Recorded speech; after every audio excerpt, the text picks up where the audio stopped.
Yeah, looks good.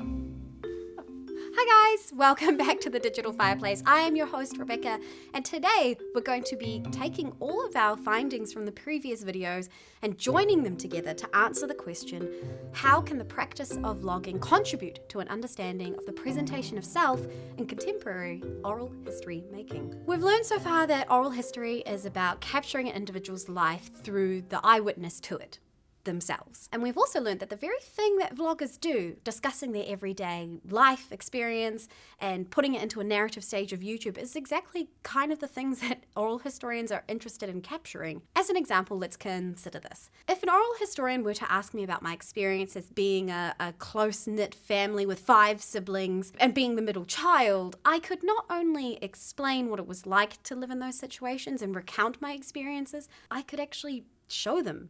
I could show them my much more talented younger sister who is so incredibly gifted with music, trying to teach me how to play when I'm not so much. And I could show them my older brother goofing off with me in the workshop as we're playing with our father's tools. I have the opportunity of not only recounting my experience, but actually showing them me actively participating in the role of middle child and sister. If we think of the roles we play as part of the stage of life, as Irving Goffman would put it, and then consider that we were once a purely oral people, but now utilizing secondary orality, as proposed by Walter J. Ong, to extend the boundaries of our stage in a way that means that vlogging could help us track the human experience in these more niche and out of the way corners of the internet. Across our few videos so far, we've talked about some very interesting individuals aside from Ong and Goffman. And I'm really happy with what we've done so far, but I want to introduce a couple more, starting with Kenneth Goldsmith. He was a very interesting individual, a conceptual artist that became the first poet laureate of the Museum of Modern Art. In November 2014, he proposed a new university class, which he titled Wasting Time on the Internet, scheduled to begin the following January. And when this became public for people to start applying for the course, the world went crazy for it.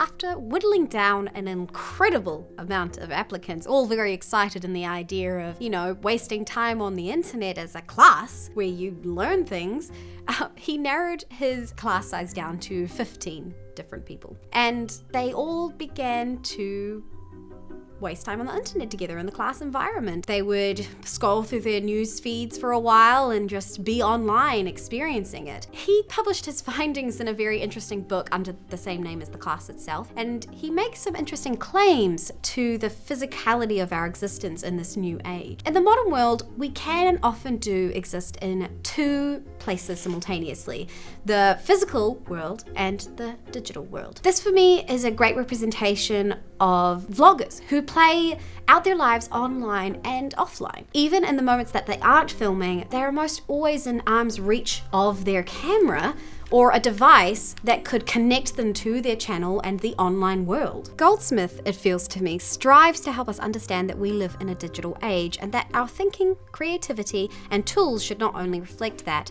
but work with and not against it. Audience interaction and engagement to creative products is on a level never seen before. A man called Wilson Miner spoke at the 2011 Build conference, run by Microsoft Build, for digital designers, software engineers, and web developers. His talk was entitled When We Build, and the focus was around how we make our tools, but then the tools end up shaping us. He did a really amazing job of showing how, through our learning of audience interest in other mediums, we have shaped ourselves to better deliver our narratives. My favorite part that really stuck in my mind was him explaining how long it took different mediums to reach 50 million users. Radio took 40 years, television just 10. The iPhone took less than 3, but YouTube only took 6 months.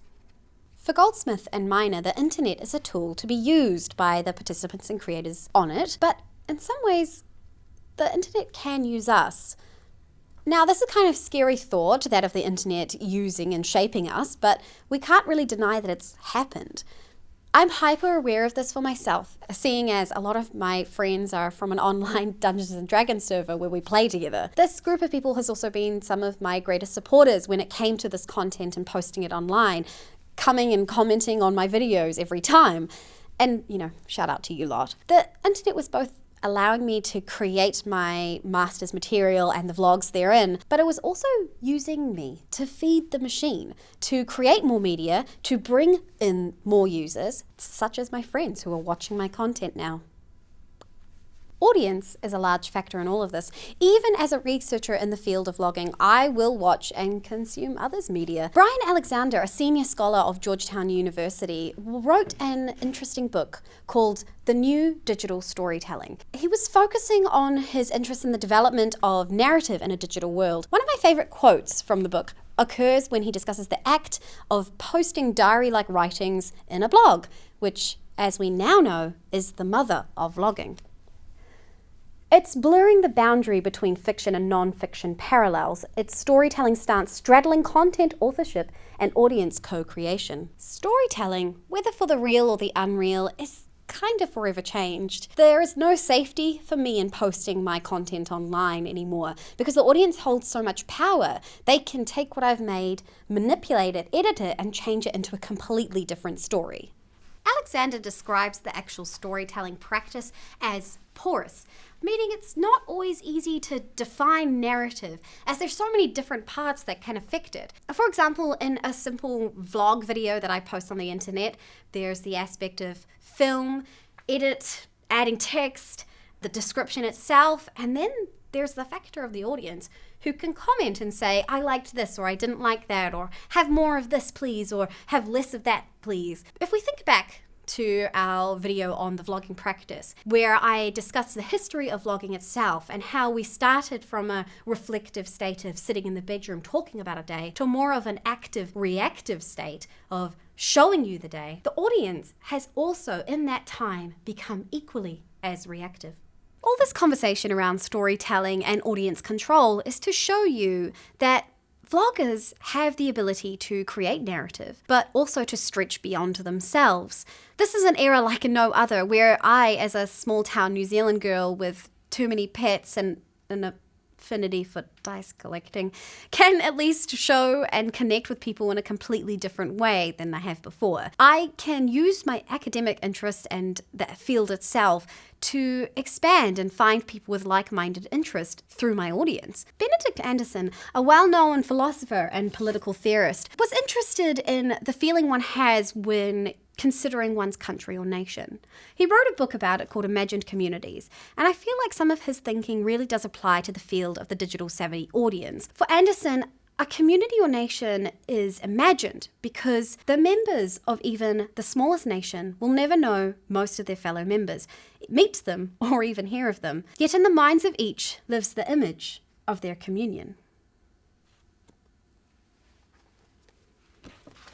To bring this back to an important aspect of our last three pieces, my interviewees had these things to say about the practice itself, the communities for which they built, and the future of vlogging and its audience. I think within the realm of what a YouTube channel or a vlog focuses on, but if someone wanted to live in our time and understand society, I feel like they probably need to watch a lot of different content in order to grasp somewhat more of reality, because I think anything you put on the internet is edited perfection or an edited reality. Well, yeah, because what have we got? We've got old newspaper articles and, well, nothing really, is there? You can jump online and look at old photos of what it was like back in the day, but you can't really take it into context. It's just whatever our perception of that old photo and that story is that we've got from back in the day. Vlogging is a very accurate representation, I guess, of what's happening these days for people in the future. I can't even imagine in 50 years' time when they look back and go, oh, that was crazy, look what they were doing back then. Although it makes me really busy, I feel that because I have all these connections with all these people, with my vlogging, people comment every time, and most of the time it's the same people as well, which is super sweet. It just brings me so much more purpose to my life than just working 9 to 5 and having that as my definitive, oh, what do you do? Oh, I work at a company, and that's it. Although people do work, and it does give us purpose, but it's not your own purpose. You haven't created that purpose yourself. Sure, you might be doing something you kind of like, but it's not for you ever. So it's cool being able to create your own purpose with your own things that you enjoy. For interviewee number 1, there is an understanding that so much of what we may utilize as material is still edited to a degree. And it's a good point to keep in mind. Vlogs are an edited piece, there's no denying that. But for me, it's also somewhat historical, the act of that editing.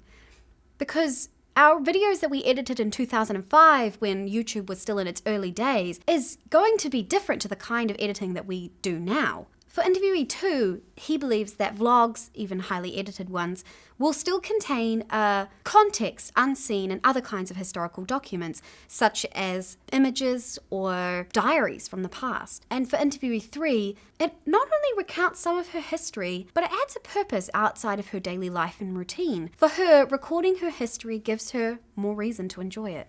For myself, it's kind of bizarre to think that after all this time, I have my own channel now.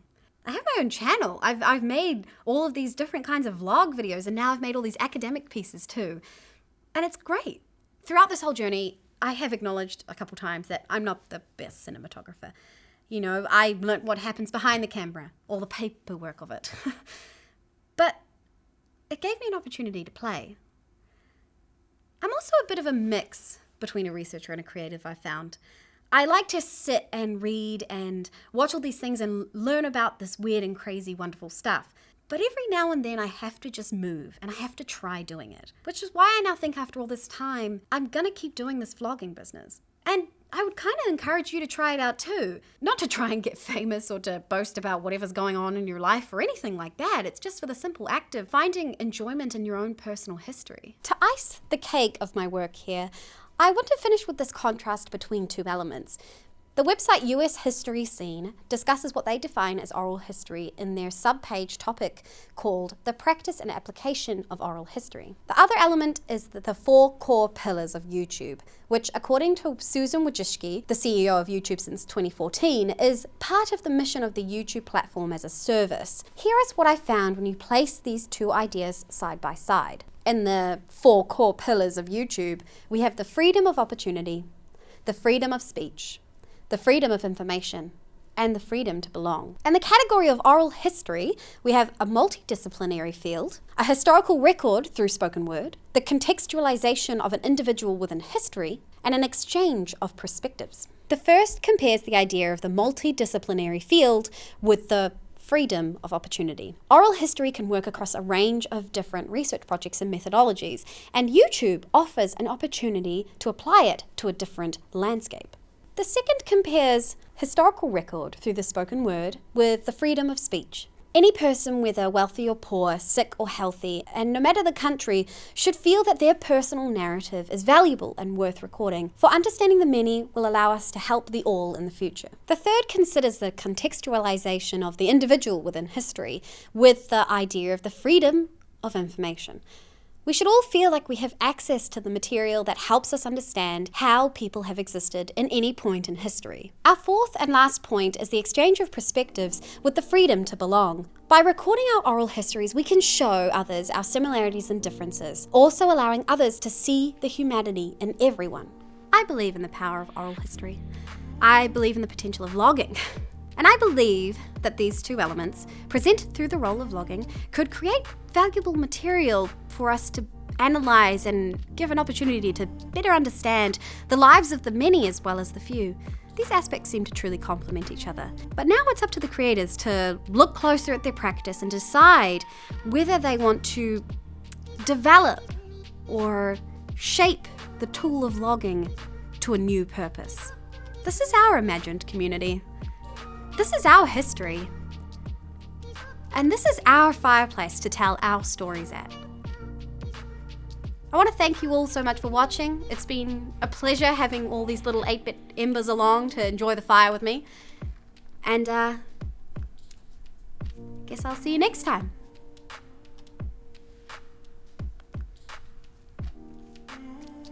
Cool? Yep. It's not truly emotional at all. It's already been, a year and a half of my life saying goodbye to my masters. Bye guys.